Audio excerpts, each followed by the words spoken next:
Achalu sama Oromot. Achalu sama Oromot.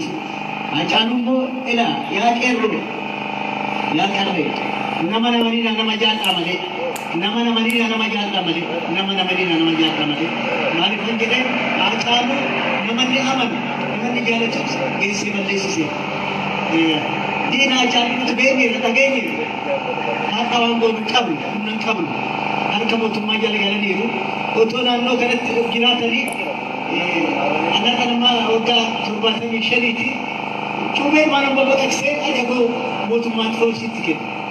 Kuning terga jawar katani pesan dua jalan itu, ya karne, ya kero, nama nina, nama jalan tu seru, nama balis, nama nina, yoga nama nina, ega ajaru musamal. Ajaran itu gira. Angkat gira. Umri satu dosa kesat itu apa yang jadi? Itu kami jasa kesat bicara itu. Waalaikumsalam warahmatullahi wabarakatuh. Ajaran gira. Kalau kamu buat gira, itu legal. Itu legal sajirti. Itu legal sajirti. Bukan aku masalahnya. Akan jadi gaya semua warna syaitan. Ia kerana orang masih terkita ada gantan kuli. Achalu sinjalata sinisa achalu jalatu kana pasi tergam tani ega awan bijirenya sini akennu ra bijirenya akennu ora sida jirtu ilman oromoda ani naftanyalle takkallen qabutime gande naftanyan jirtu warrin gande naftanyan jirtu wajin wal kunnamti qabdan iterga khara grupile naftanya erga fa naftanya qofan indubachud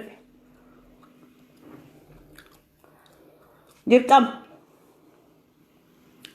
Asmojete sida kana asingai wani naga kennu biyya kenya naga taatu Oromiyaa naga taatu yan man Oromo nama jalan amale akos dewen dubata nama nina nama amanat nama balesa nama jalan tuke gidida amanu kufaki nama nina kan manjira ega fayanata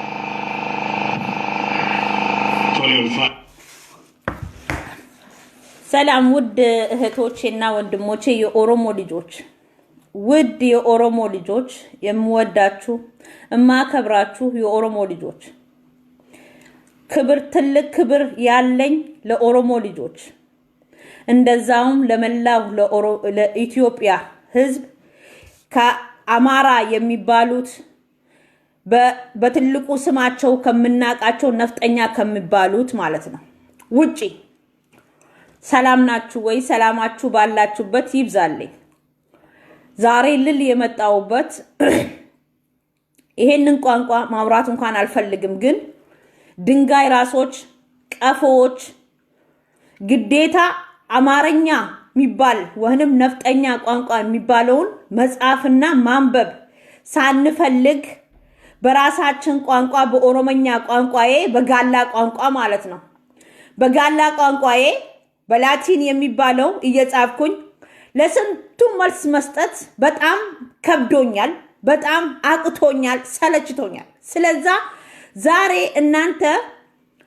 አያስፈልገኝም ቱርጁማን አምጥታችሁ ህንደኛና ምናምን የሚተረጉሙት የኔንን ኦሮሞኛዬን እያጣመሙ በሁሉ ቦታ ላይ የምትተረጉሙት ማለት ነው ለነሱ እናንተ ቁሻሻ ነፍጠኞች አማራዎች ሳትተረጉሙ እኔ በአማርኛ ዛሬ ለነግራችሁ የመጣሁት ስለ ሀጫሉ ሁንዴሳ ሲዳ የሚባለው ሐውልት ማለት ነው የሱ ሐውልት ሳይሆን ለኛ የቆመልን እኛ ውስጥ ሆዳችን ውስጥ አንጀታችን ውስጥ ደም ስሬን ታቃላችሁ የኦሮሞን ደም ስር የኦሮሞን ደም ውስጥ ነጭና ቀዩ ደም ውስጥ ነው ያለ ሀጫሉ ስለዛ ሀጫሉ ማለት ለኛ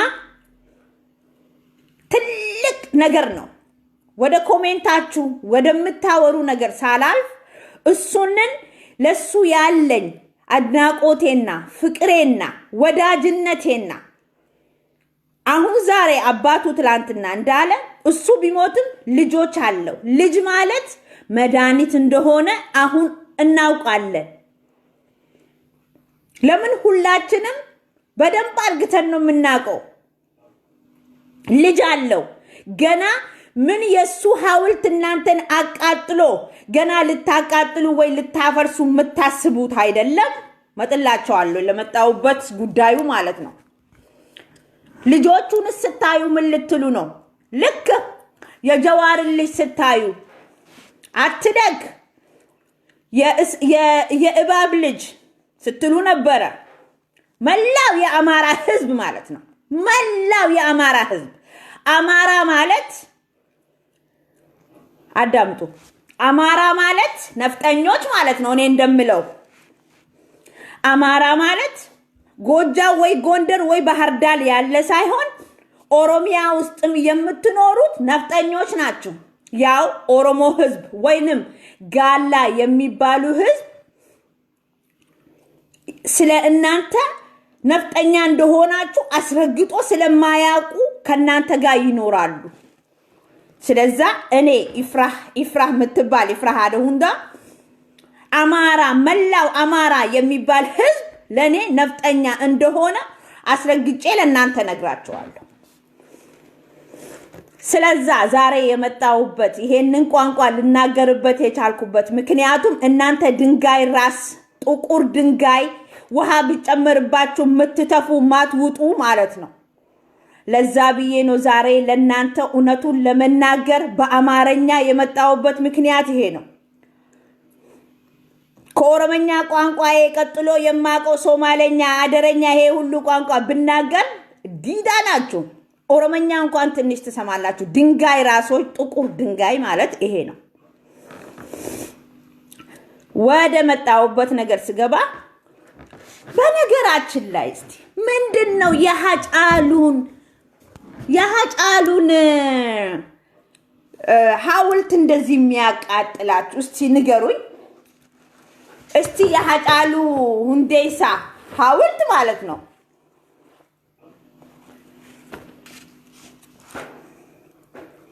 ለምንድነው እንደዚህ የሚያቃጥላችሁ? በሄዳችሁበት ኢትዮጵያ ብሮድካስቲንግ ላይ የኢትዮጵያ ቲቪ ላይ የመላው ሚዲያ የተባለ ላይ የምትጽፉትና የምታወሩት ምንድነው? እስቲ እኔ አንድ ጥያቄ ብቻ ያለኝን ነገር መጠየቅ ፈልጋለሁ። ምክንያቱም የምጠይቅበት ምክንያት ይሄንን ነገር አላልፍም ስላልኩኝ ማለፍ ስላልፈለኩኝ ነው። ኦኬ ሃጫሉ የሞተ ኦሮሚያ ላይ ምን ሞት አይደለም የተገደለ በማን? በአማራ ነፍጠኞች። በምን ምክንያት?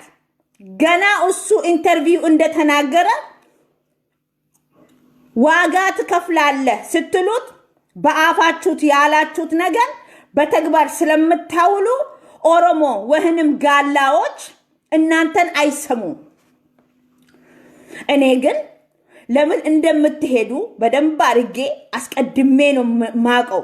ለዛ ብዬ ነው ዛሬ እናንተ የዛ የአከሌንን ቤት ሽንት ቤቱን ናውጣ ስትሉ እንደምታወጡ ነገ እንደምታወጡ ስለማቀው ሊያወጡ ነው ብዬ ስናገር ጋላዎች ወህንም ኦሮሞዎች አይሰሙኝም። ምክንያቱም ባክሽ ምን ያመጣሉ ታያቸው ባክሽ ምናምን እንደዚህ አይነት ነገር ነው የሚሉት።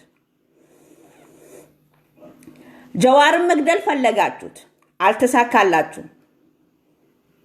መሞት አለበት መንጫ ስትሉ ነበር። እግዚአብሔር እቺንን ነፍስ ካልወሰደች በስተቀር ሰው ልጅ መውሰድ እንደማይችል እናንተም አወቃችሁት፣ አያችሁት። እሱንን እንለፈው። ጀዋር ይታሰራላችሁ፣ ታሰረላችሁ። የኦሮሞ ልጆች ጀዋር ይውጣ ምናምን ሲባል ሂዱና ቅሊንጦ ጠይቁት እንጂ ጀዋር አይወጣም ካሁን በኋላ ስትሉ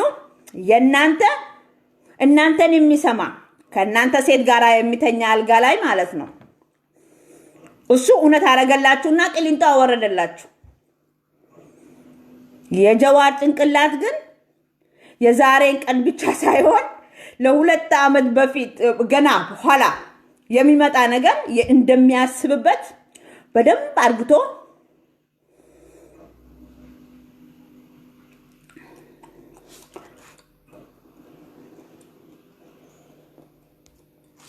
አርግቶ እናንተንን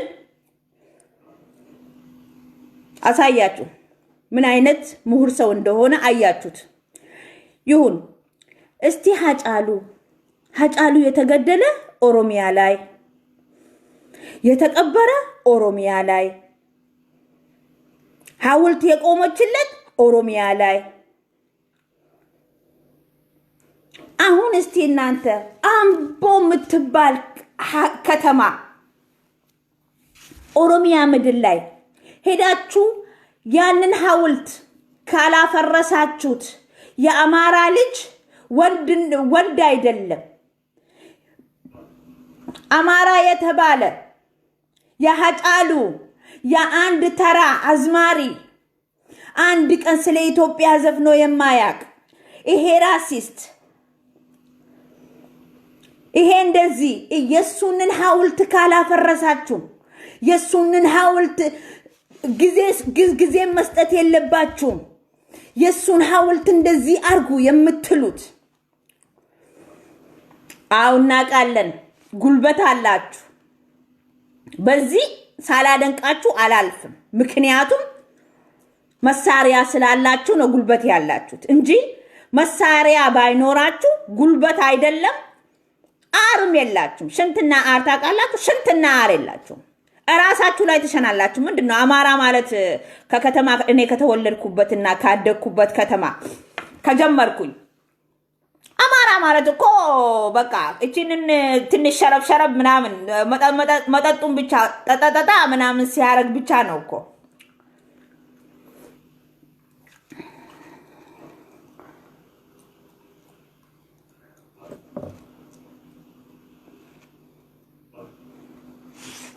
ይሄ ነው እኮ አማራ አየ ስለዚህ አማራ ማለት ልብ ያለው በጠመንጃ ወንም ነፍጠኛ በመትባሉበት ነገር ማለት ነው ነፍጠኛ ጠመንጃዎች ያ ጠመንጃ እጃችሁ ላይ ስላለና መጠጡ እጃችሁ ላይ ስለገባ ብቻ ነው በሌላ ነገር አይደለም ስለዚህ በዛ ትበልጣላችሁ መጨረስ ትችላላችሁ መላው ብሔረሰቦቹን መጨረስ ትችላላችሁ አሁንም እየጨረሳችሁ ነው ስለዚህ መጨረስ ካሁንም ጀምሮ በዛሬ ቀን የናንተ መንግስት እናንተን የሚያስተዳድር ማለት ነው እንኳን በሰላም መጣችሁ ነፍጠኞች በብዛት እናንተን የሚያስተዳድር ንጉሳችሁ ማለት ነው እሱ ብላችኋል መላው አማራ ህዝብ የሆነ ጠመንጃችሁን ያዙ ድሮም ነፍጠኛ ነን አሁንም ነፍጠኛ ነን ጠመንጃችሁን ያዙና ከሻንቅሎ ጀምራችሁ ጨርሱ ተብላችኋል ስለዚህ መጨረስ መብታችሁ ነው ጨርሱ እንዴ ማን ከለከላችሁ ግን የሀጫሉን ሁንዴሳ ሐውልት ይሄንን እናፈርሳለን እንሰባብራለን የምን ነገር ረሽም ኮሜንት ላይ መጻፍተው እሱን ነረ የኦሮሞ ልጆች እኮ በብዛት የጋላ ልጆች እናንተን አያዩም ለምን እንደሆነ አላቅም እንጂ ለምንድነው ቆይ እናንተ የሀጫሉን ሁንዴሳ ገና ትላንትና አንድ ሰዓት አልሆነም ገና ተመርቆ አክቲቪስቶች ነን ምናምን ነን የምትሉት በብዛት ኮሜንታችሁ ላይ ጽሁፋችሁ በብዛት ብዙ ቦታ ላይ ማለት ነው በቅርቡ ይፈርሳል በቅርቡ እንደዚህ ይሆናል ለምንድነው ያስፈልገ ማፍረሱና መደረጉ ሄዱና ቴዲ አፍሮ የምትሉት አዝማሪ ያላችሁ አይደል እንደናንተ እሱን ሳይሞት ለሱ ማለት ነው አቁሙ ጎንደር ጎጃም ባህር ዳር ላይ ማን ከለከላችሁ እናንተንስ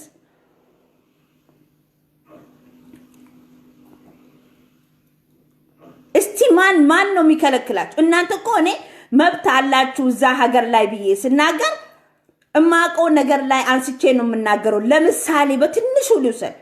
ይሄ ሁሉ የኦሮሞ ህዝብ እንደዚህ እየሞተ እያለ ማለት ነው አንድ ኦሮሞ አስር የሚሆኑ ኦሮሞዎች ፊንፊኔ ላይ እናንተ የሰለማ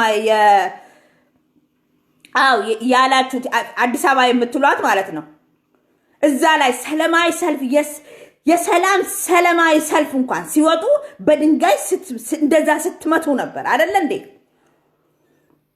በትንሹ እንኳን ሀገሩ የናንተ እንደሆነ እንኳን ለናንተ ለመናገር ማለት ማን መንግስት ነው ለናንተ ለምን እንደዛ አደረጋችሁ? የአማራ ልጆች ወይ የነፍጠኞች ልጆች ለምን ይሄንን ነገር አደረገ ብሎ እናንተን የተናገረ ሰው አለ? የለም። አያርግባቸውና እናንተ እንደዛ ብትወጡና የኦሮሞ ልጆች እንደዛ ያንን ድንጋይ ሊወረውሩ አይደለም በውጭ እንኳን ብታገኙ መንግስቱ ምንድነው የሚላቸው የነበረ? ለምንድነው የኦሮሞ ልጅ እንደዚህ የምትፈሩት? ለምንድነው ኦሮሞ ለናንተ እንደዚህ ከሁሉም ከዓለማችን ላይ ከትራምፕ የበለጠ ኦሮሞ ነው የምትፈሩት እናንተ ታውቃላችሁ? አማራ ነው ነፍጠኛ የምትባሉት።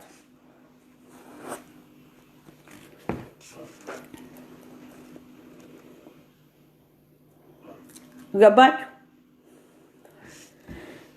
እኔ ዛሬ በጣም አንጀቴን የበላ አንደኛ ነገር ኦሮሞ ወንም ጋላዎች እናንተን በቁሻሻ እንደ ቁሻሻ ስለሚያስባችሁ እናንተ ደግሞ ጠመንጃዎች ማለት ነው ነፍጠኛ ጠመንጃዎች። ነፍጠኛ ማለት ምን እንደሆነ ታውቃላችሁ? ኦሮሞዎች እኮ ሊገባቸው አልቻለም። ስንት ዓመት በእዚሁ ላይ ይሄው እንደዚሁ ቁጭ ብዬ እንደዚሁ ስናገራቸው አማራ ማለት ነው ነፍጠኛ እባካችሁ ብዬ ስናገር አይ አማራ ማለት ምስኪን ነው። የምንድነው አማራ? አማራ የሚጠበቀው ከጎንደርና ከጎጃም ነው እንዴ? አማራ ማለት ጎረቤቴ ያለ ድሬዳዋ ጎረቤቴ ላይ ቤት ሰርቶ ከኔ ጋር የሚኖር ህዝብ ነው። እነሱ ማለት አማራ ማለት ደግሞ ነፍጠኛ ማለት ነው። ይሄ ነው ከየት እንደመጣ የት እንደመጣ ሁሉ የማይታወቅ እኛንን እንኳን እስቲ ብላችኋል። ከየት ነው? ማዳጋስከር አላችሁ። ማዳጋስከር ስንት ዓመት ናት? ስንት ሚሊዮን ዓመት በፊት ነው የተሰራችው? ህዝቡ የሚኖርበት ያቺኛዋ ትንሿ ኢል ማለት ባህር መሃል ላይ የምትኖር ማለት ነው። ማዳጋስከር አላችሁ። ከአፍሪካ ነው ሰው ተገዝቶ ወደ ማዳጋስከር የሄደ ወይስ ከማዳጋስከር ሰው ተገዝቶ ነው ወደ ኢትዮጵያ የመጣ? ከመቼ ጀምሮ ነው ኢትዮጵያ ደግሞ ሰውን መግዛት የጀመረች የነበረ? ያኔ ከዚህ በፊትም እንዳልኩኝ ኦሮሞ ህዝብ ገዳ ባህል ማለት ነው። በቃ አሁንም ከትላንት ወዳና ይሄም በምንድነው በኮሜንታችሁ በመናም በብዙ ሚዲያ ላይ የምታወሩትና የምታረጉት ነገር ነው። እኔ እውነቱን ነው የምነግራችሁ። እኔ ከምንም አልደብቃችሁም። ኦሮሞ ከማዳጋስከር ነው የመጣ።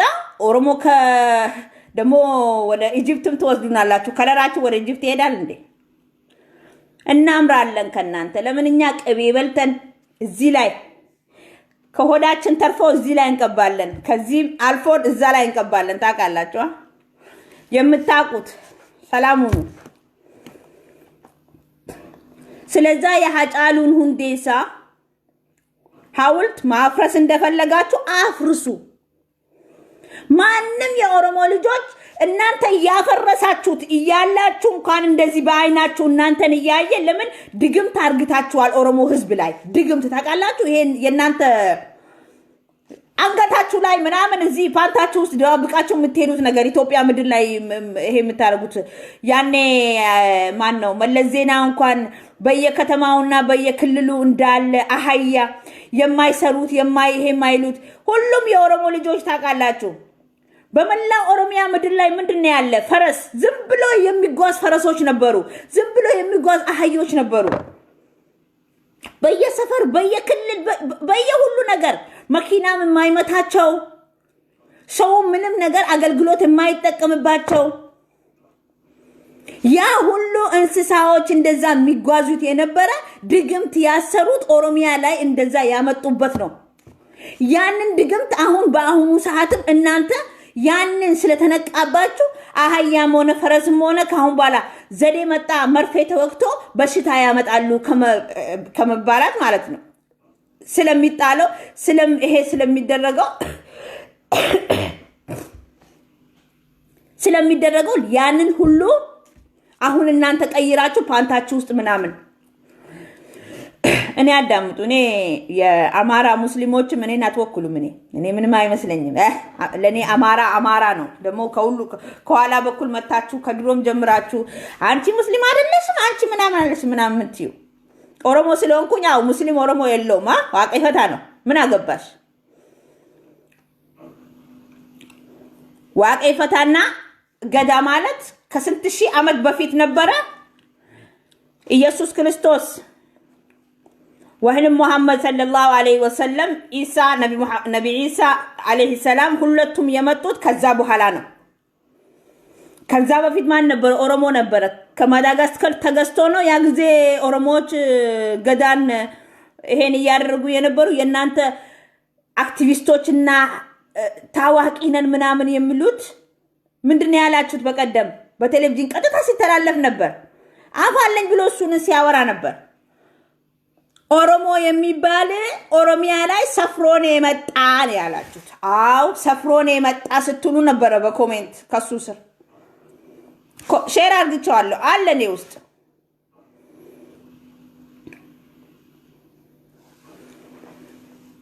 ስለዛ እኔ ምንም ነገር አይመስለኝም አማራ ማለት ነፍጠኛ ማለት ነው ነፍጠኞች ሂዱና የሃጫሉን ሁንዴሳ ሐውልቱን አፍርሱ በአፍ ብቻ አታርጉ በቃ እንደለመደባችሁ በተግባር አውሉ ምን አገባችሁ እንዴ ሀገሩ የናንተ ለምን ነፍጠኛ ስለሆናችሁ በጠመንጃ ስለምትኖሩ ጠመንጃ እንዴ በ21 ሰርክል 21 ሰርክል 21ኛው ጄነሬሽን ላይ በጠመንጃ የሚያምን ህዝብ በአንድነት የማያምን ህዝብ አማራ የሚባል ወይ ነፍጠኛ የሚባል ህዝብ ብቻ ነው ያየሁት እኔ እዚህ ዓለም ላይ ፈረንሳይ ሀገር ስንት ብሔረሰቦች የሚኖሩባት ሀገር ይሄ ሁሉ መላው ፈረንሳይ አንድ አባት አንድ እናት ልጆች ብቻ አይደሉም ከተለያዩ ዘሮች የመጡት ናቸው በመላው ዓለም ላይ ከተለያዩ ዘሮች የመጡት እንዳሉ በሰላም በፍቅር በገንዘባቸውን እየተለዋወጡ በሰላም የሚኖሩባት ሀገር ኢትዮጵያ በሰላም የማይኖርባት ሀገር ምን ጊዜም ጠመንጆች ብቻ ሁሉ ጊዜ የበላይነት የሚያሰሙት አንድ የኦሮሞ ጀግና ቢሞት ቢገደል ማለት ነው ሞት እግዚአብሔር ሲወስድሽ ነው ይሄ ስትገደይና እግዚአብሔር ያንተን ነፍስ ሲወስድ አንድ አይደለም ለምን አንቺ ወንም አንተ ስለገደልክ ነገ በእግዚአብሔር ፊት ማለት ነው ትጠየቂያለሽ ወይ ትጠየቃለህ ስለዛ ምንድነው ማድረግ ያለባችሁት ማፍረስ አለባችሁ እንዳላችሁት መቅረት የለበትም አፍርሱ ሄዳችሁት ሐውልቱን ኦሮሚያ ምድር ላይ እንኳን ያጫሉን አይደለም አንድ የኦሮሞ ቤት ውስጥ እንኳን ያጫሉን ፎቶ የገጠመ ልክ ወያኔ የገባ ሰሞን ምንድነው የሆነ ታሪክ ልንገራችሁ እንዳው ወያኔ የገቡ ሰሞን ድሬዳዋ የምትባል ከተማ ላይ ይሄ ሸዋዚኒገር ነው ምናምን የሚባል ፊልም አክተር ነበርና ያ ፊልም አክተሩ የድሬዳዋ ልጆች ብዙ የበርጫ ቤት ምናምን ላይ ወጣቶች የሚሰበሰቡበት የኦሮሞ ልጆች ነው ማወራ አማራ ጠጃችሁ እንጂ ምንም ነገር አታቁም እናንተ እዛው የተሰበሰቡበት ቦታ ላይ ይሰበሰቡና ያው ፖስተ ካርዶች አሉ ያንን ፖስተ ካርዶች ምናምን አርጉቶ ሲቀመጡ ማን ነው ለምን ጠመንጃ ይዟላ እናንተና ወያኔዎች በጠመንጃ ስለምታምኑ እንደነበረ ማለት ነው ጠመንጃ ይዟል በጠመንጃ የተቀመጠውን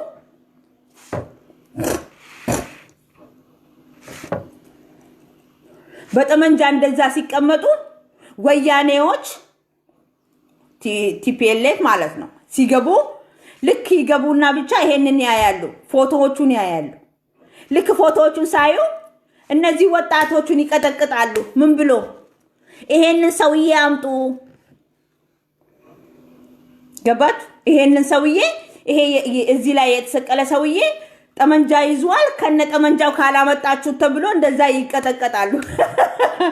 አያችሁ? ይሄ አለ ማለት ነው። እውነቴን ነው የምላችሁ።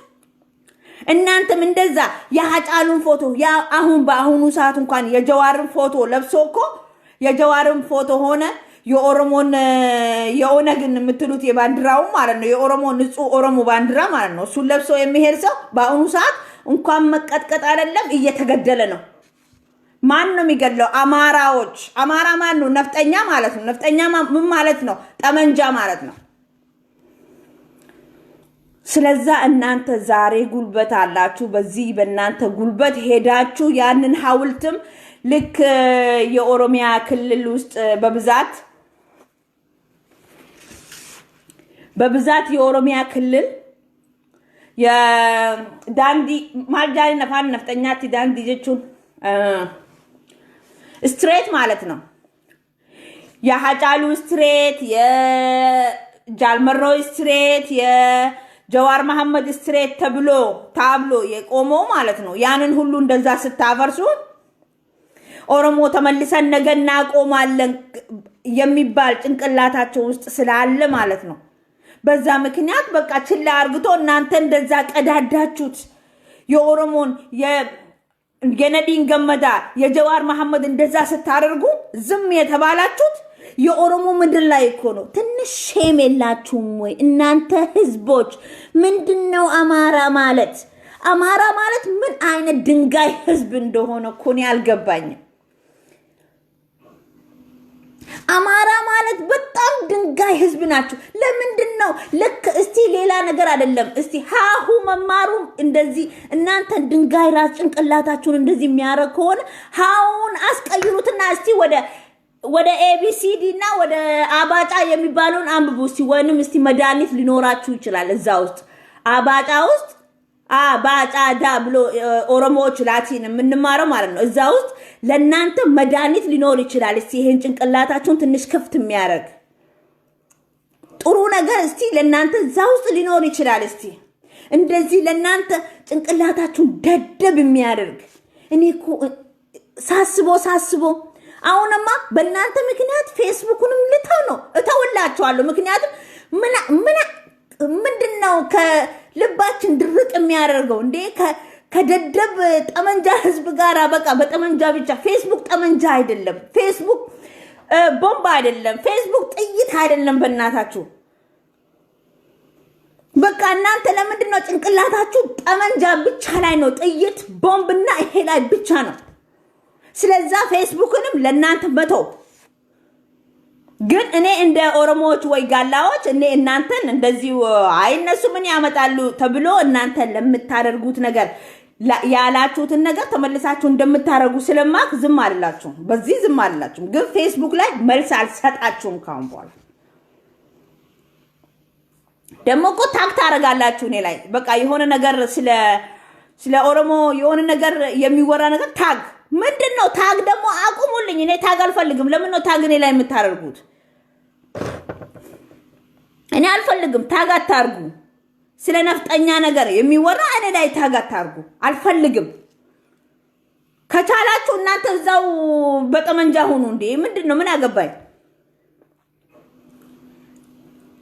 ስለዛ የሀጫሉን ሁንዴሳ ሐውልት ለማፍረስም ሆነ ለማቃጠል መብት እንዳላችሁ ልነግራችሁ ነው የመጣሁት። ምክንያቱም ከብዙ ቦታ የሐረር ላይ ያ እንስሳው ሰውዬ ስለፈረሰ የውሻው የእናንተ ውሻው ሐውልቱ ስለፈረሰ ያንና የሀጫሉን ሁንዴሳም እንደዚህ አጠገብ ለአጠገብ አርግታችሁ ይሄ አይቀርለትም ለሀጫሉም ይሄ አይቀርለትም እንዳላችሁት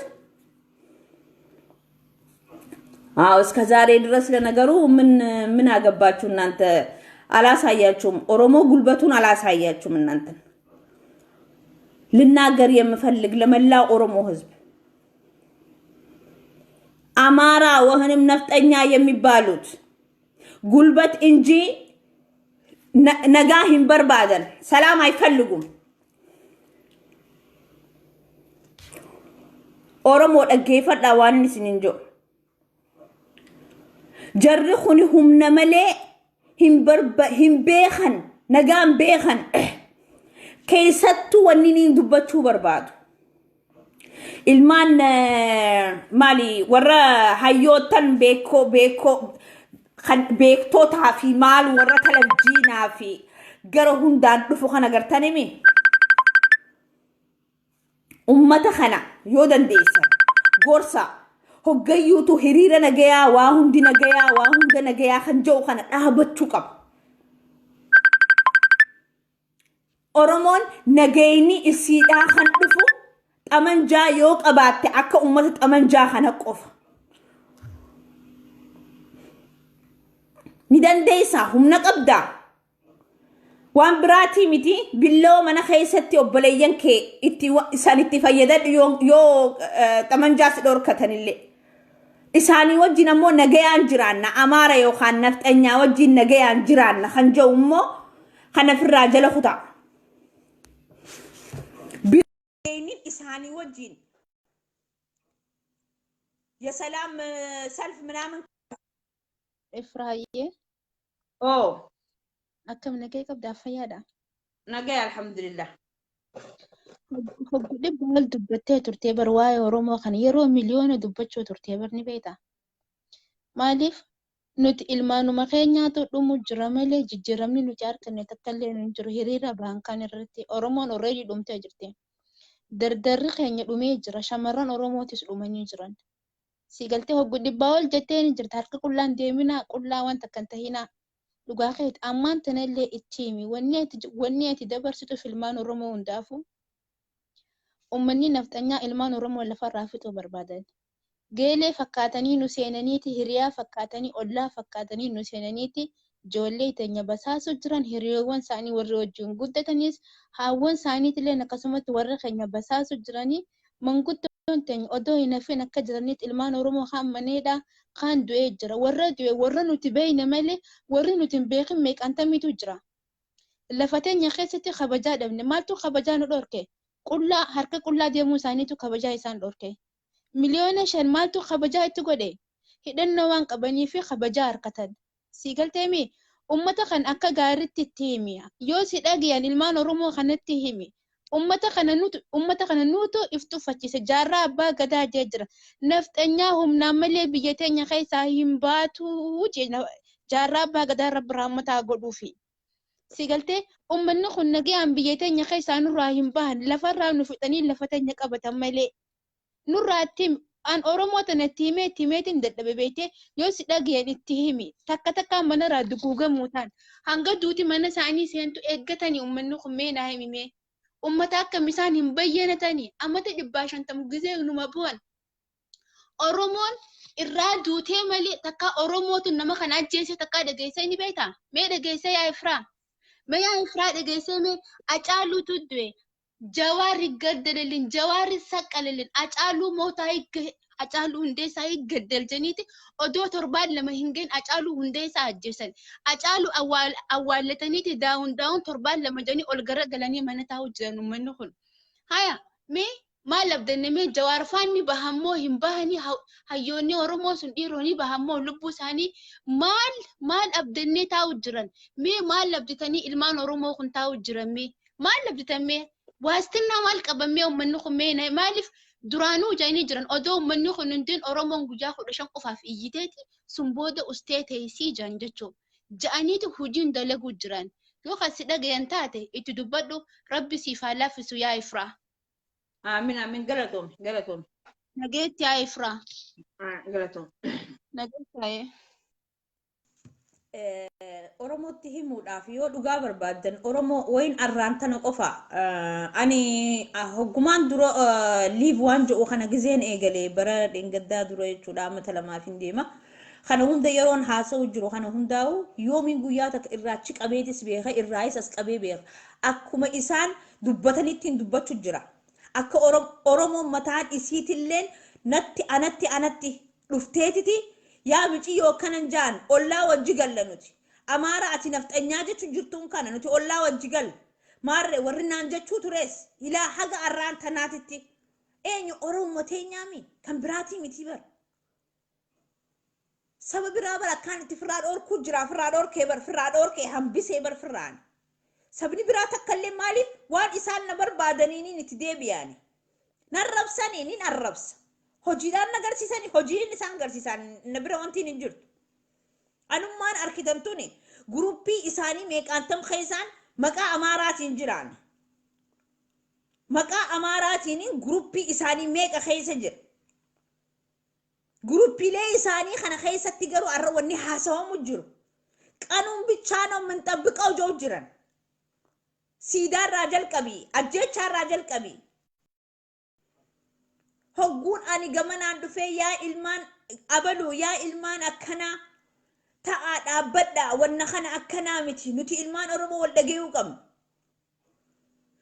ana yoom na dhagaysan ani bar waan isaan hojii jiran kan boruuf iftaan idduutti hojii tana dhugatti godhataniin ani dhufee asitti isinii hima warri garuu profeesaraa fi dooktaraa fi maarree waliin jettaniin kuni gubbarra qaqqabanii irra diddibaniititi maqaa isaanii tolfachuu qofaaf isinii himan an maqaan barbaada ani waan isaan hojjetaniifi ja'an saniin waan dubbii lafa jirtuun sitti himaani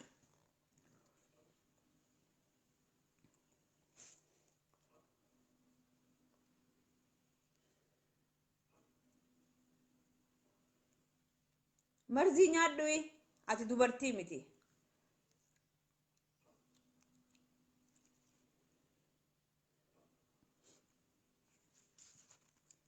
saniifuu oromoon yoo itti himanis nama himti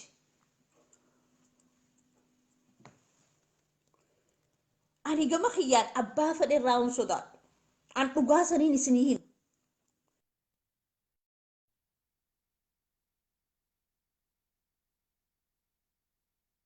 hello hello hello an dhugaa saniin isinii man dalagaatii yaa miti jaalatta jibbita waan lafa jiru mee amma nafxanyaa Facebook irra baatee waan adda addaatiin isin arrabsitu arkitanii ni beeytanii hin jirtu maaliif guruppii ijaarratanii akka magaalaan itti dhaladhetti yoon isinii hime akka ilmaan dirree dhawaatitti yoon isinii hime guruppii isaan ijaarratan san keessaan jira mataan kiyya nan beekan ammoo ammallee na beekuu hin danda'anin maaliif isaanii wajjiniin walqixaan dhaabbadhee haasawaa jira waan hin ta'eef gaafaan itti garagale immoo rabbii jira garuu ammaan tanaaf waan isaanii garagaluun wanti hin jiru garaan na danda'eetis jabaachaatumaan ta'aa jira malee maaliif yoon isaan keessaa deeme eenyuti iccitii isaanii waan isaan haasawaniin naa himare hin jiru gaan eenyurraa hin dhageya Facebook irra bahanii akka oromoo teenyaan lallabanii maal nu dhibe amaarri maal nu godhe hin ja'an isaan oromoo yookaanu gaallaa wanni isaan godhuu barbaadan dhaqaxxituma itti dhaqaniituma hojii saniin hojjechiisanii garsan gaafa saatanaaw dirree dhawaa akkasitti laaquu turte saniin an dhugaa isinii himuu ture na dhaga'uu diddan ammoo nama gurrallee naa hannuu dide akkasumatti nafxanyummaan isin moohattee ana irra deebi'eetiin isiniim ilmaan dirree dhawaa moohamtanii tumamtanii ajjeefamtanii osoo guyyaa takka amaara tokko dhahaan dhoytanii osoo ajjeesin isinummaan tumamtanii isinummaan ajjeefamtanii isinummaan ganda jirtanirraa baqattanii isinuma hayf dhabe osoo waaniin ani isinin jo waan isaan boru ganama godhuu deeman guruppii irratti waan galgala kana ganda kanaatiin seenanii ganda kanaatiin bahan je'ee waan ani isinii himu osoo gurran nama dhaggeeffattanii walqixatti isaanii wajji taatan sila saniifuu ani maal na dhibe garuu waaniin arkuu fi dhagayurraa ammaan tana mee ammaan waa'ee hacaaluudha koomeentuma gubbarratti fi waan akkana kanaatti gamanaan dhufanii wanti xiqqisoo isaan dubbatan malee ni gartaneessin guruppii amaaraa barbaada seenaa keessa feesbuuka biraa banadhaa maqaa biraatiin deemaa seenaa laala silattuu callettee seenuu hin dandeessu yoon banattee maal waan ati taate hunda si baranii jiran Facebook ma amara kana ka jala ka deemuudhaaf deemtu fontiif khasilaale meeqaantantu jira warra ka Keenyaa ka bayyanatee yeroo dheeraa dura maqaa Amaaraatiinis ganda Amaaraatii wal jiraachuudhaaf warri godhate malee. Haya duuba maali hayyoon teenya maal hayyoon Oromoodha miidiyaalee Oromootii fi waan akkana kana jalatti qofa waan akka asoosamaan nuu himan kana jala qofa deemuu taate. Gaafa dura Jawaar hidhamuun ani as wantuma kana gubbarratti ol baheetiniin yaa Oromoo gurbaa kanaa baafachuudhaaf nama tokko nu barbaachisa jennee dubbannaan namni hundinuu nuraadhiisaa maarree qabnu Jawaaruma kaydaa keessa jiru innummaan nu haa ba'u warra jee akkasuma akkasii miti sanuma. Kunno ilaa ammaan tanaatitti meelaalaa magaaluma Naqamteeta Oromiyaa sana keessatti waboo ja'amanii ilmaan dilli sana akkasitti mana keessaa gabbahanii rashanaman. Ijoolleen sana akkasitti rashanamtee barsiisaan yuunivarsiitiidha. Ijoolleen tuni wanti isaa waan itti dhagame feesbuuka isaa qofa irratti waan kaa'eef jecha eda galgalallee ajjeesan akkasimi. Eda galgala barsiisaa yuunivarsiitii ajjeesan. Dheengadda beetakiristaana wantiidha qeesii Oromoodha ajjeesan. Kun hundinuu guyyaadhaan deema jechuun guyyuma guyyaan deema. Warri immoo miidiyaa gubbarrattii fi warri maal gubbarrattii fi warri bakka adda kana gubbarratti haasawu garuu bakka kanaan halaalan. Arra nama hanqanaa du'e arra nama kanaatti namni kun akkan duune maaliif hin baraarreedha. Wanni baraaramuu qabduun maal? Ummata xamanjaa kana akkamitti irraa dhorkuu dandeessa? Akkamitti akka isaan Bahardaarii fi Gojaamii fi Gondar nadiifeeffatanitti ati hoo Oromoon akkamitti nadiifeeffachuu dandeessa?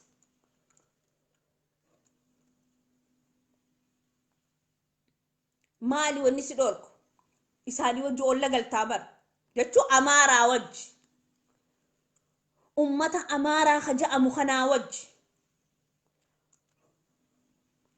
Waan Afrikaa keessatti dhaalanii dardaraa fi dubriin biyya faranjii keessatti illee godhaa jira. Taasna bira jirtu wajji yoomii wallale sinjaaniyaa fi kaasna bira jiru wajji yoomii wallale sinjaaniyaa obboleetiitii yaan dhugaan siimu.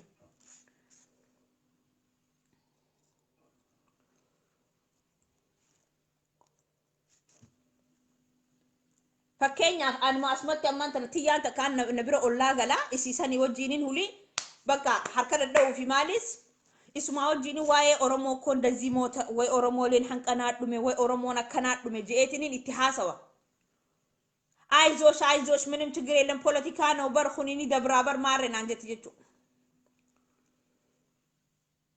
ስኒገለ አከስ ሀል ጅሩዳ ኸን አማንተና አከስ ሀል ጅሩዳ ኸን አማንተና ኢፍራን ፈነጅር ኦሮሞን አመድ ዲባፍ ሸንተም አከነ ጅር ሁኑ በቃ አከነ ጅር خربين توكو بيسيسي بيّنت الراحة نملي ربين بروفيسور سيقودي دكتور سيقودي وان ميكا سيقودي تبا وان سلا دوغار راكنا سيچو فيجريچو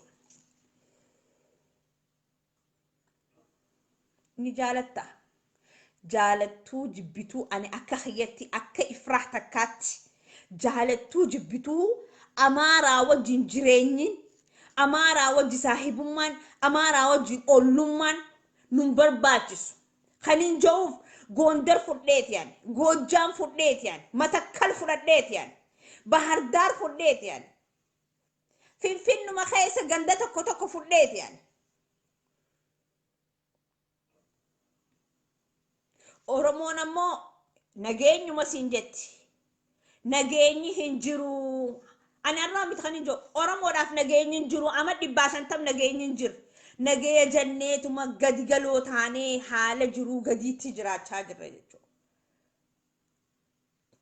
Saniifuu dirqamni wanni baasaa yoo jiraatte yoo isaan hidhatanii jiran yoo hidhatan jechuun hin dandeenyu amma yeroo ammaatitti hidhatanii jiran hidhadhaa Amaara yookaan nafxanyaa kan ja'amtan hundi keessanuu hidhadhaa hidhannoo teessan qabadhaa hidhadhaatiti ummata shaanqillaa nama torbaatan bakka takkatti ajjeestanii kana hunda warra mukarra jiraatu san hundarraa eegalaa ورد الآمة تردبتو في مخردبتو خان الراجل قبا في تعالى فرع دقوقا جامن جرا أما هريرة إفتاني جرا إسانف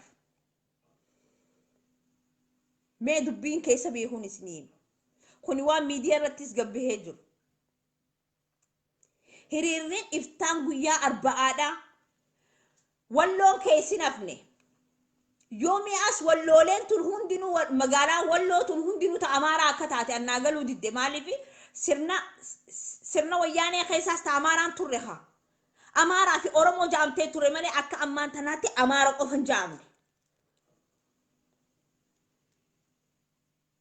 سنقالي غوندر بحردار خانهوندا خيستي هريرين بها مدهم خوني أجيتشان ilmaan amaaraa irraa haa dhaabbatuu yaamame ajjeefamu jirraa mee waan takkaan isiniin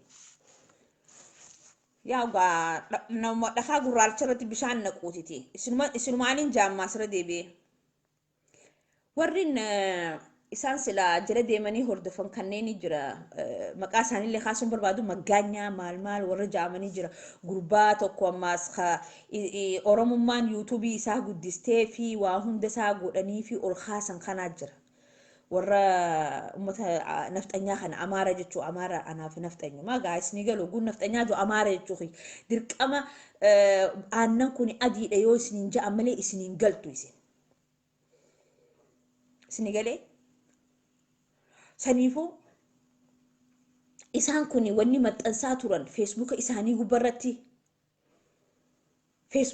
isaanii gubbarratti maashaallah wanni isaan maxxansaa turan maali wanni beeytanii Oromoo ummahaadhaa fi abbootiilee Oromootii fi hankana fakkaatan warra ilmaan isaanii irraa ajjeesanii taa'ee booyu jiru ilmaan Oromoodhaa ajjeesanii reef kalafa jiru bakka Oromoon biran dhaabbanne jechuu dafanii hafootoo kaasanii Facebook irra gallakkisan waan adda waan akkanaa kana fudhataniititi aktivistoota yookaan warri nuti amaaraaf qooqataana warri ja'an warri miidhamaa jirra ja'an kuni Facebook isaanii kana gubbarratti maxxansanii tura yeroo takka hojii godhanneetiti ani keessaafu hojii godhanneetiin halkan kana hunda hirrafu ture bakka maaliif waan isaan maxxansan kana hunda jala deemeetiin kun olaala jawaaris gallakkisee ture kuni akkana kuni laala kuni akkana kana laala kuni Oromoodha magaalaa Oromiyaa keessatti ilma abaluu ganda abaluuti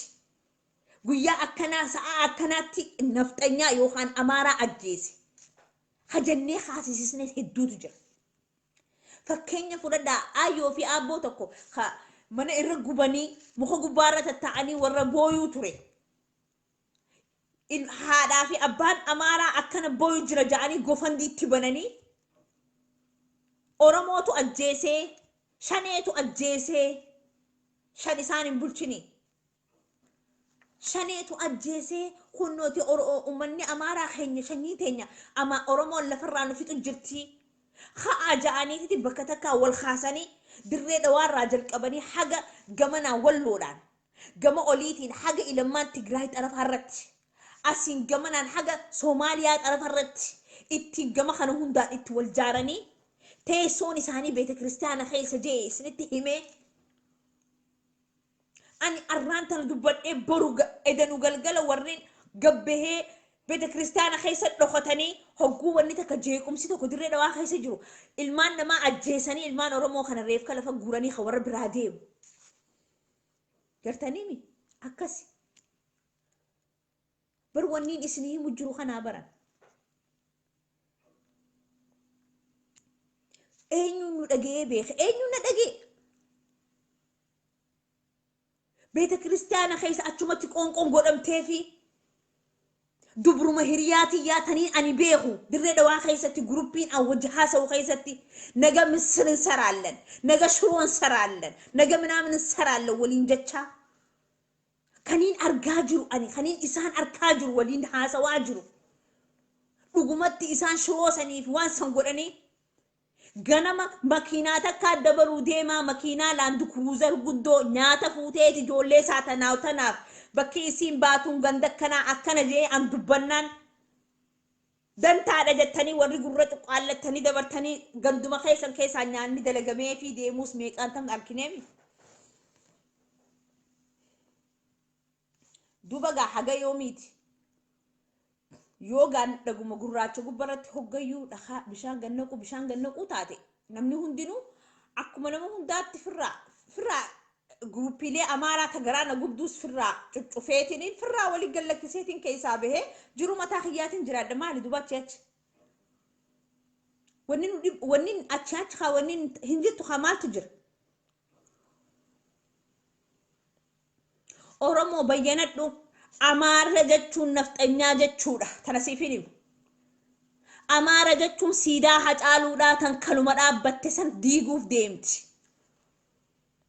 Amaara jechuun Jawaar Mahammad bakka jirutti summiitti kannanii ajjeesuu deeman. Amaara jechuun warra humna Oromoo ol qabu humni isaan qaban waan xamanjaa qabaniif.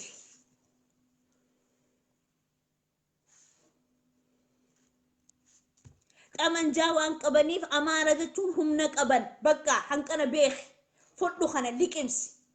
Ummata Facebook irraa sitti iyyuu kana immoo dhugaa dubbadhaa Oromoodhaaf ja'atti hima. Dhugaan kan jirtu Amaara bira jirti malee Oromoo biraa miti dhugaan kan jirtu. Gizeen isiniin joo isaan waan afaaniin haasawan hojiirra waan oolfataniif. Oromoon ammoo waan afaaniin haasawite hojiirra oolchachaa hin jirtu. Tana fudhu liqimsi ani siin je'eetiin jiraan.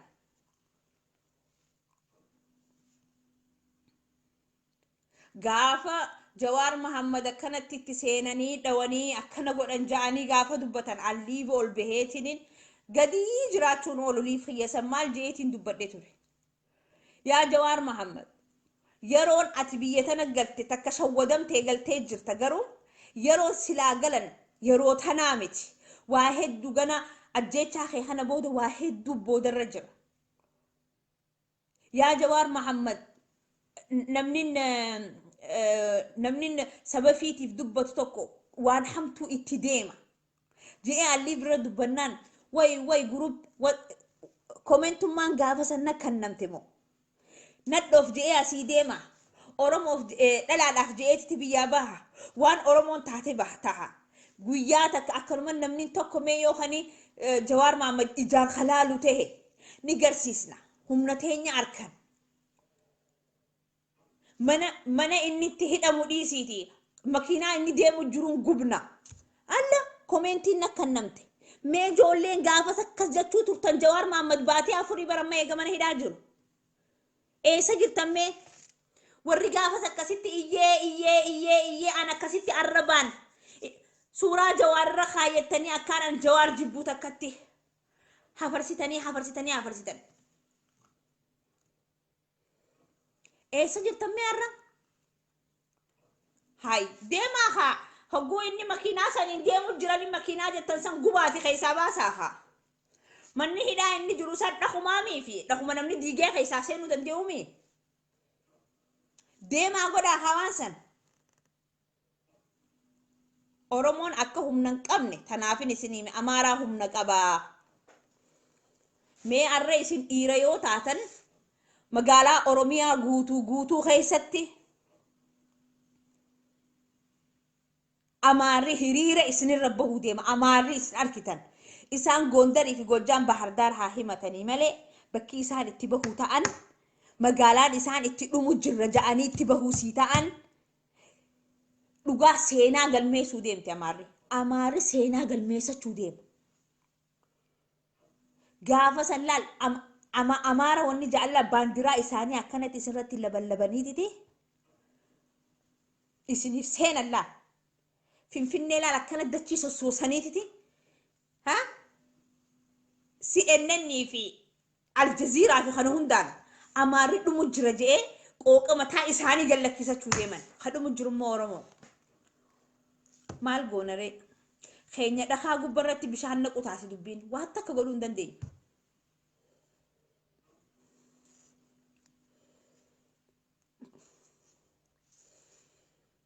Sanu dandeessaa yaa warra aktivistii bakka gurguddaa jirtan hundaaf yoo kan dhugaadhaan dubbattan taatan Oromoo karaa humnaa irratti oofa. Humna qaban gubbarratti.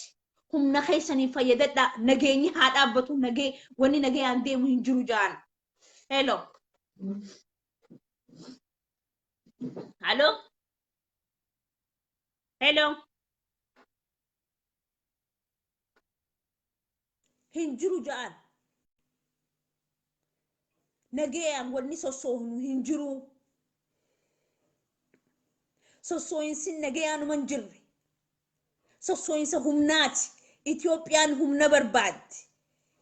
Sossooyinsa humnaa yoo ta'e malee sossooyinsi nagayaa akka hin jirre. Amma booda yaa Oromoo tana beekaa bakka hulii wanni isinirratti wanni niin dubbadhuus hin jiru wanni niin je'uus hin jiru. Siidaa Hacaaluutis haa diigan yoo fedhan. Dhaabbattanii eegdan silattu. Isaan ni diigan arra diigan isin torbaan takka booda ammaasis maallaqa qabdanii Oromoon. Amaarri maallaqa qabu kaasilaayis walumaan beena kun nafxanyaa jechuun amaara maallaqa isaa fiddi. Maallaqa wantiidhaa malee isaa fiddi kan mootummaan qarshii kum takkaa filame isaaniif kannitu malee isaa fiddi. Sanum. Maaliif itti gaafatamaa waa hundaa kan isaaniiti. Waa takka isaan godhuu hin dandeessan. Osoo guyyaa taabloolee maal jettaniin wanta daandii gubbarratti daandii Jawaar Mahammad kana ja'amee barreeffame san hunda osoo gaafa san humna qabdan garsiistanii amaara jechuu yookaan nafxanyaa jechuu arraan tana bakka kana hin jirtan ture. Waan san dhaabdanii isaan arraan tana akkasi cicciranii caccabsanii diiganii gizee biraa kutan. Isin arra osoo waan san godhuu baattanii deebitanii dhaabuu baattanii humna keessan isaan garsiistanii amaara ollaarraa eegaltanii osoo humna keessan garsiistanii Hacaaluudhaa hin niyyatan ture. Abbaan Hacaaluudhaa dubbatee qooqasaa hin fixanne gizee isaa waan meeqa dubbatan san.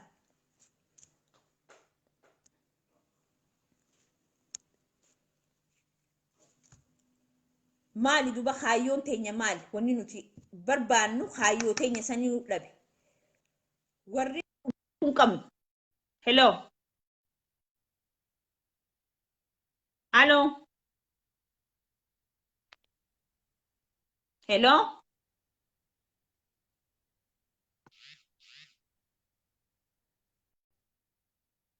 Hello dubbatu.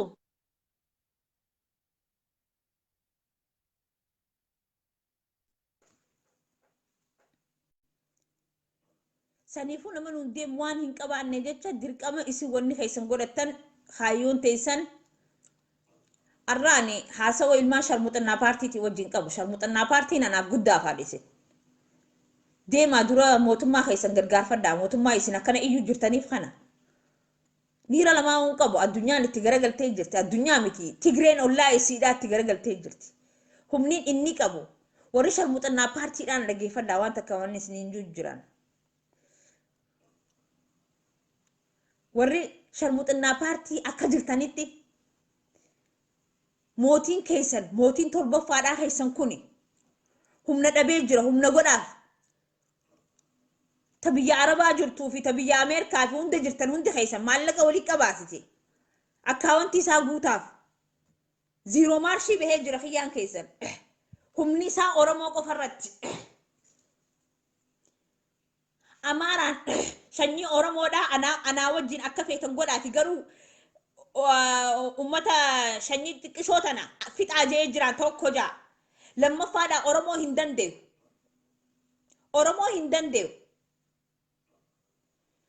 Numa jeessa waan inni godhu harkine beetanii humnatti dhabe. Kan itti aanu immoo ijoolleen wantiidhaa warri Tigraay. Mootummaan Tigraay.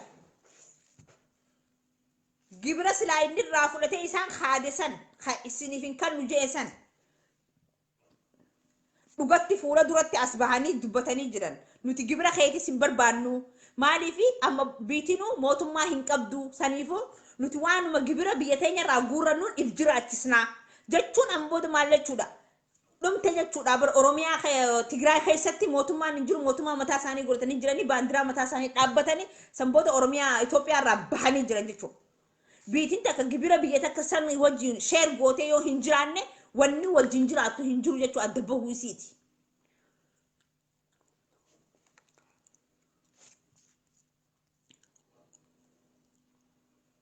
Saniifuu sharmuxinnaa paartii deemaatii deeggaraa dura warra keessan deeggaraa. Warra keessan san dhaqaa deeggara isinii galee isaan santu deeggarsa barbaada. Warri deeggarsa barbaadu sharmuxinnaa paartii deeggarsa barbaada amma bilixilixii akkanatti inni isin dura deddeemuu kana dhugaan seenaa deemaaf irraa dhoorkaa isa nu miti naa miti ani isiniif bakkaa isin kannu takkaatu waan isin haasawtan dhageen beeku hin dhaggeeffadhu isin dhaggeeffachuurra nafxanyaa waan isin nagootu dhaggeeffachuurra naa jira.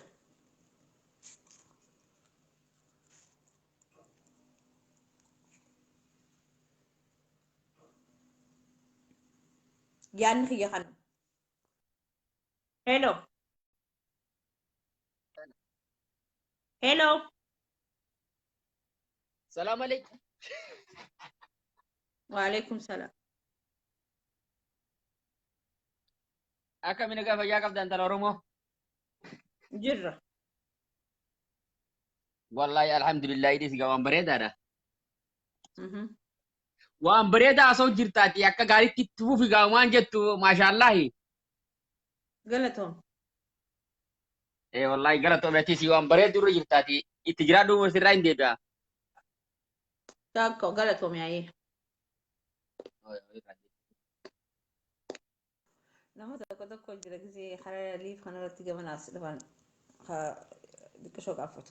Akkasitti ilmaan Oromoodhaa tuffii teessan itti fufaa isinis Amaaraaf tuffii isin qabdan san itti fufaa isaanis hojiirra waan dubbatan san hojiidhaan isin haa agarsiisanii.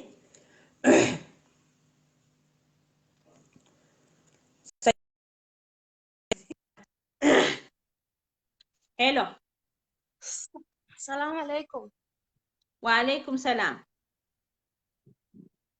Ayyee biraa sabboon kun tala Oromoodha jabaadhu garuu jaarsa keetii wajji bultitti oofadhu.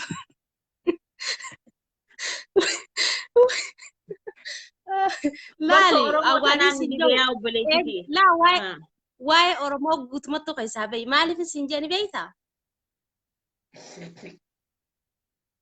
Uummanni Oromoo jechuudha uummanni Oromoo ati immoo fakkeenyaaf ollumarraa eegalanii jette ollarraa eegaluun mee faayidaa maal nu qaba?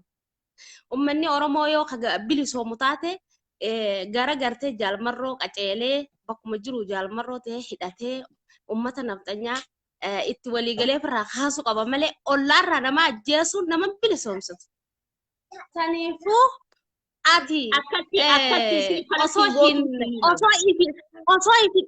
osoo ifin agarre akka mataan si dharroo hin agarte uummata Oromootiin ijaaroo jette tokkoffaa lubbuun ta'e qarree irra jirti. Lammaffaa mataan si harraawa yeroo dulloomte ifin agartu booda jaarsi si ariyoorra naa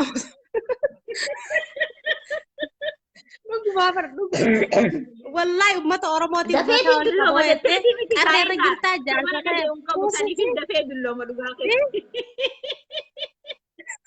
wallahi mee joor Muhammad Rallal jool ma ummanni kun ummata fitinaa qabu haada ummata fitinaa ummata kanaan ijaaroo tokkoffaa qabris qopheeffadhu biyya faranjii waan jirtu jechuudha siigalee mataan isarraawa ummata Oromoo ijaaruu hin danda'an ummanni ummata fitinaati kamana keessaatu nama 3-4 ijaaruu hin dandeessu ummata guutuu kanaan ijaara jechuun majnuuna haada majnuun arabni majnuuna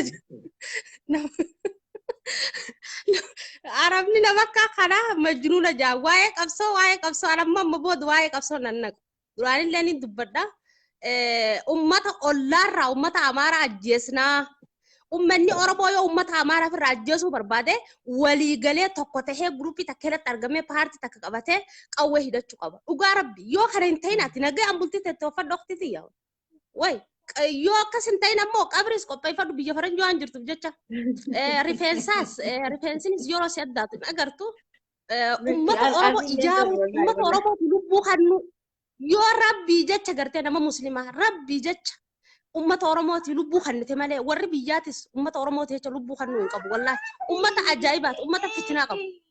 Mee fakkeenya warri liifirraa iyyu kuni hundi isaanii laffaatii ajaa'ibaatti jiran laffaatii hammana hin jaan usafis abiyyi.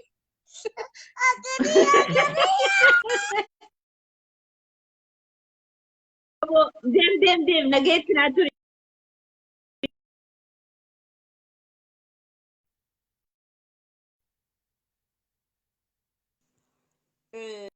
Obboleeyyan kiyya dhugaadhaa barra Oromoon nama dhageessu waan hin jirreef jettee dhugumaan na himte wallaahi dhuguma na himte. Dhuguma jettee mee eessa jirta? Si galchuu mee? Mee namaan afeera. Namaan afeera.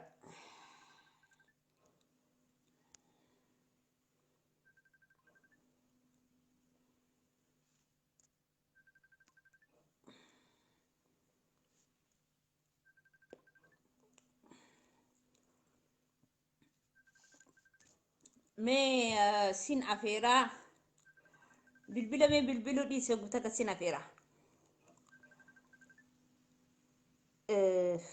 Nin eega bilbilli isaa haga dhaabbatu maaliif bilbila isaa arguu hin danda'u.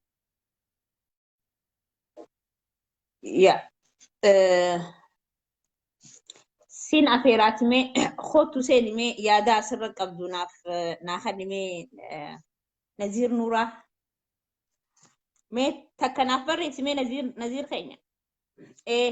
Okay si harkeetiin jira. Naaf ergi maaliif hin taane? I see you. Oh.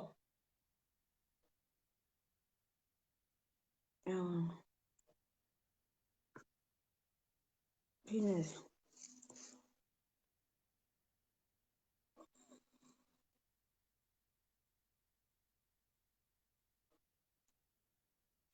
Maaliif dida?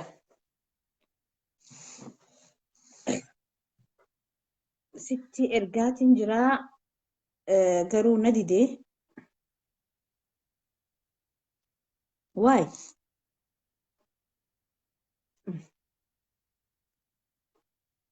Oh là là. Mais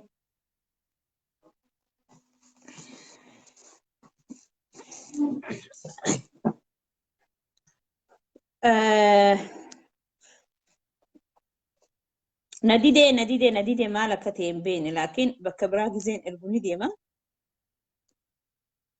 Ola.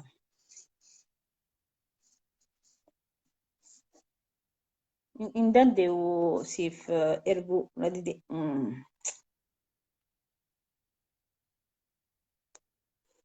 Hin danda'u. Sorry. Akkasiti ilmaan Oromoodhaa yaada obboleessa keenya irraa fudhanna je'eetiin hin ture. Obboleessa keenya Naziir Nuuraadhaan hin galcha je'eetiin naaf seenuu didee galchuu hin dandeenye maal akka ta'e hin beeku gaa.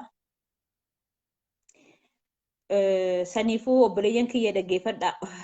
Akkuma obboleettiin tiyya jettetti mataan isin arraawin jettee rifeensi illee arraawu ishumaan eega garuu maaliif dhugaasiiti wanniin ani haasa'uu fi wanniin ani dubbachaa jiru ilaa ammaan tanaa osoo Oromoo waan silaa jechoota silaa Oromoo tokko godha je'eetiin haasawaa waan irratti xiyyeeffadhee jechuudha.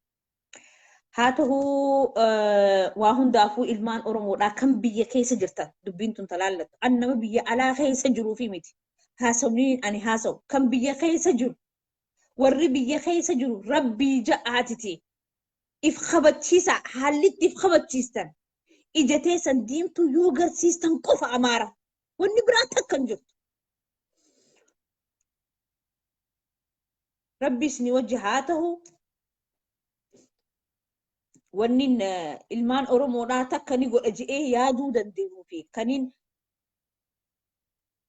ilmaan Oromootillee takka godhee je'eetiin ni yaada je'eetillee ni yaarraa kan hin qabu fuulduraafis yoo muufuu yoo tokko taanee tokkummaa keenyaan lafaa kaanee waan silaa amaarri afaaniin jiru hojiirratti yoo oolchine. Isaan arra afaaniin ja'anii torbaan booda hojiirra oolchan. Osoo isaan waan san hojiirra oolchuu qabda. Hello. Hello. Hello. Oh. Waa'ee maalirraa haasaa jirtu silaa? Hin beekne dhaggeeffadhu dura.